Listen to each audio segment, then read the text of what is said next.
Hey, and welcome to the walkthrough for creating an escape room using Google Forms. So to start, we're going to go to forms.google.com. We're going to go to blank, and we're going to name our form. Let's call it Test Escape Room.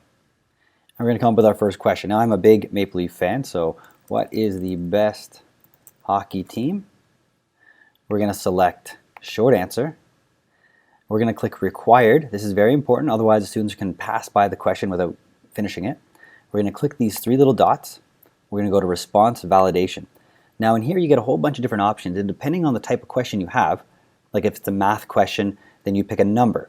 Now generally you want to have a range of numbers. So for instance, if you're doing a question that could have 3 decimal places, then you want to have something like between 2.4 and 2.6 to account for those, for rounding errors. Now if you have something else, like you have just like a text answer, then you can either click text or regular expression. Now regular expression again has a drop down, contains. I'm going to usually go with matches, because if it's an answer, then you know this is going to actually have it. Now the thing is, what is the best hockey team?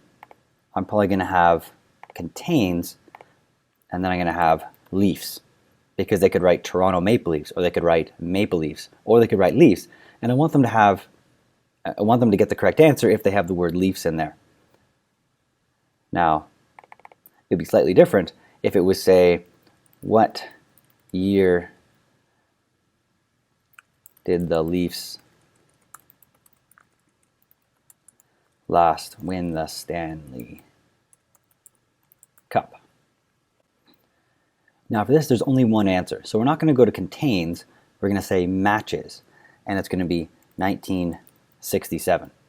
Now no matter what you pick, you want to put some kind of custom air text, because I made this mistake one time and I had a between number, and when my students didn't write the right number, it actually came up with the clue of between this number and that number, and then all they had to do was put any number in between and they got the answer right.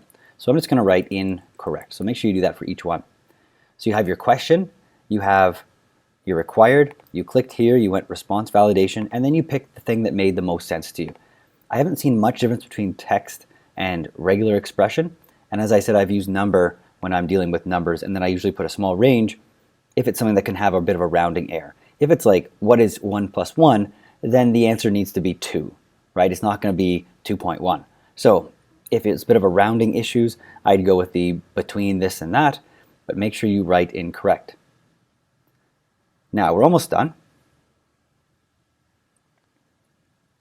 We're going to add a section. So this is the first section here, and we can, say something like answer all the questions correctly to escape. So that's the first question. That's the question that everyone is going to see. Now the next section here, we're going to call this unlocked. And the reason we're going to call this unlocked is that if they get past the first question, this is what they're going to see. They're going to see unlocked. And then I'm going to put a picture in. Now before I add an image, I'm going to actually put this image into Google Drive so that it's really easy for me just to do this quickly over and over again. So I already have this set up. So I went to Pixabay and I have an unlock. So I'm just going to save the image as padlock. That's fine. I'm going to go into my drive, my Google Drive. I can upload a file, upload the padlock, and it's up there now. So now when I go here and I click description and I click there, I can go to my drive and then just find that lock real quick. And now you can see it's in there. I'm going to make it a little smaller. And I'm going to move it into the middle.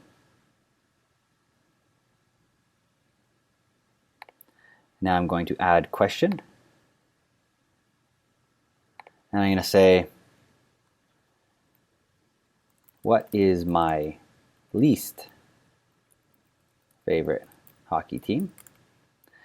And as a Maple Leaf fan, the only answer that I could possibly give after I go to required, response validation, I'm going to go to regular expression, I'm going to go contains again, and I'm going to say Montreal. Now, Montreal Canadiens is the team, and again, if they write Montreal or Montreal Canadiens, since I wrote contains, that'll be correct, and I'm going to go incorrect if they get anything else. Now what I can do is I can go up to these three little dots and go duplicate, and now we have unlocked, we have our lock right here, and we can add another question, and so on and so on. So now what happens after you've added all your questions? What you're going to do is you're going to go up to send. You're going to click this little link here, shorten URL, and now you can give this link to any of your students. So now if I open this link in a different window, we can see what it looks like. So test escape room, answer all the questions correctly to escape. In what year did the Leafs last win the Stanley Cup?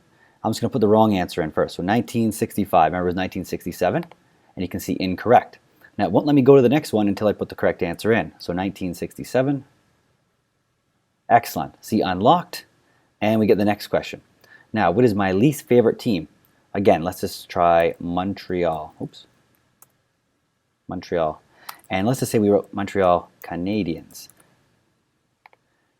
We still get it because we had that Montreal in there. If we had said exact and we had written Montreal Canadiens, it would have been wrong. And then this is the third question. Now, you can do this all the way down through all the questions. What I typically like to do is after I've done this last section, I'll add one more. And what I'll do in this one, I'll say, congratulations. You win. And then I might put a funny GIF in there just to signify that they won.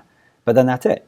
And so that's an escape room because you're going from one room to the next. You need to unlock the previous room in order to get to the next room. And it's a really good, fun challenge. And I do this for a variety of different classes. The questions are very easy to set up. There are some limitations, however, with Google Forms. And I found this when I was making one for chemistry. Google Forms doesn't like in your answer section things like brackets, things like the positive or negative symbol in front of numbers. So you have to play around with it a little bit. And what I would highly suggest is that you go through your quiz. I'm sure you would anyways, but go through your quiz and make sure you can answer all the questions, because even if you have the right answer, sometimes Google Forms won't accept it because of things like brackets and so on. Now, one more little trick. So say you want to share this with other teachers in your department. What you do is you go to your Google Drive. Let's title this Test Escape Room. And we'll reload this here.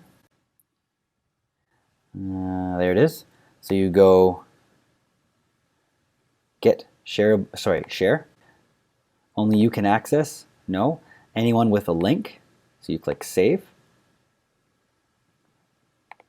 Now you take this link, put it into a new form up here, and then get rid of everything after this guy right there. So edit all the way over. Get rid of that and write copy. Now if you share this link with anybody, what's going to happen is you're going to see this come up. Would you like to make a copy of Test Escape Room?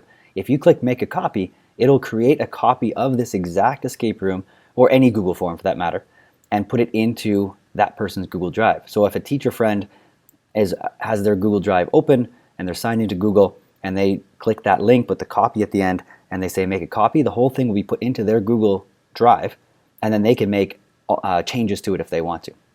So anyways, that's it. Hope you've learned something. If you have any questions, please let me know. Otherwise, I'll speak to you later.